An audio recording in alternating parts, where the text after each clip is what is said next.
আশা করি সবাই ভালো আছেন। আজকে আমি আপনাদের জন্য আরও 3টা যুক্তবর্ণ নিয়ে আসছি। তো এই বিষয়গুলি আপনারা প্র্যাকটিস করবেন। মোটামুটি বিষয়গুলি এখন আস্তে আস্তে একটু কঠিন আসতেছে, তো এইগুলি আপনারা প্র্যাকটিস করতে আপনাদের কিবোর্ডের কোথায় কোন বাটনটা সেগুলি সব সহজে মুখস্থ হয়ে যাবে। যে পরিমাণ আমি যুক্তবর্ণ আপনাদের দিয়েছি, আপনারা যেগুলি প্র্যাকটিস করেন তাহলে আপনারা কিবোর্ডের মাস্টার হয়ে যাবেন। যাই হোক, তো চলেন আমরা মূল কাজে। যেমন হইতেছে এখানে এই যে স্বপ্ন, প্লাবন, কবজা, 3টা বিষয় আমি কীভাবে আনছি সে বিষয়টা দেখাবেন। যেমন ধরেন স্বপ্ন লিখবো, তো লেখেন, আমি মনে করেন লিখতেছি দন্তাস্ব দিব। আমরা দন্তাস্বটা কোথা থেকে পাবো? দন্তাস্বটা আমরা আচ্ছা, দন্তাস্বটা আমরা কোথায় পাবো? দন্তাস্বটা আমরা এন বাটন থেকে পাবো। তো আগে আমি ফোনটা একটু বড় করে নিই। আচ্ছা, এখন হইতেছে দন্তাস্ব দেখছে এন বাটন থেকে। এরপর সঙ্গে তুললে জি বাটন দিতে হবে। তো দেওয়ার পর অনেক সময় এই জিনিসটা হলে আবার চেঞ্জ করে নেবেন।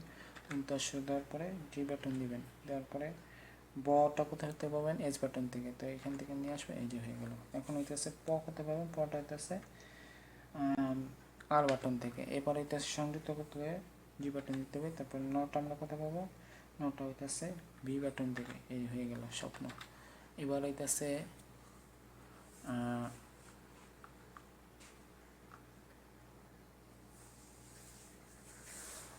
প্লাবন।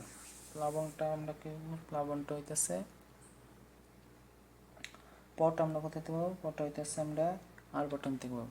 এখন সংযুক্ত করতে হবে, জি বাটন দিতে হবে। তারপর লটা কোথায় পাবো? ওটা বি বাটন উপরে আছে, তো এখান থেকে নিয়ে আসলাম। এখন এটা সাকার করতে পাবো এফ বাটন থেকে। বটা করতে পাবো এস বাটন থেকে। তারপরে দন্তাংটা করবে বি বাটন থেকে। তো এই হলো স্বপ্ন, প্লাবন। এখন কবজাটা হলো কটা আমরা করতে পারবো যে বাটন থেকে। তারপর বটা করতে পারবো এস বাটন থেকে। সংযুক্ত করতে পারবো জি বাটন দিতে হবে। তারপরে গজটা আমরা করতে পারবো ইউ বাটন থেকে। তো এই নিয়ে আসলাম, এই হয়ে গেল।